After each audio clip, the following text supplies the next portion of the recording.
राष्ट्रवादीचे नेते प्रफुल्ल पटेल यांनी काँग्रेसवर केलेल्या टीकेला काँग्रेसचे प्रदेशाध्यक्ष अशोक चव्हाण यांनी सडेतोड उत्तर दिले। आघाडी सरकारच्या कार्यकाळात नफा नुकसान दोन्ही पक्षांचं झालंय।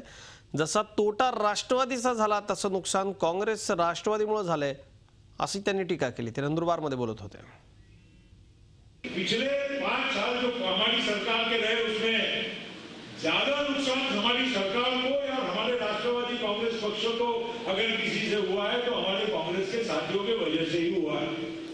ये सारे घोटाले जो घोटाले नहीं है मगर ये सारी जो हमारे पीछे बला लगाई है ये कांग्रेस के और हमारे पृथ्वीराज चव्हाण जैसे लोगों ने हमारे पीछे एक प्रकार से बदनामी करने का षड्यंत्र। उनको भारतीय जनता पार्टी शिवसेना कम दुश्मन नजर आते थे लेकिन उनको राष्ट्रवादी कांग्रेस पार्टी इसको कैसे डाउन करूं ये इनको ज्यादा नजर आता। खुद तो डूबे लेकिन हमको भी लेके डूबे।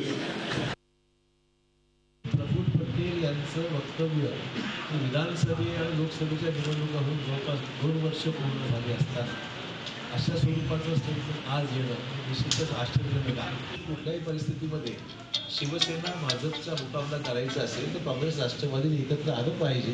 ही भूमिका व्यापक भूमिका होती आणि त्यामुळे काही प्रमाणात आमचं नुकसान झालं, काही प्रमाणात त्यांचं नुकसान झालं, पण त्यांचा पक्ष वाढावा ही काही आम्हाला काही त्याच्याशी काही घेणं देणं नाही, त्यांचा विषय।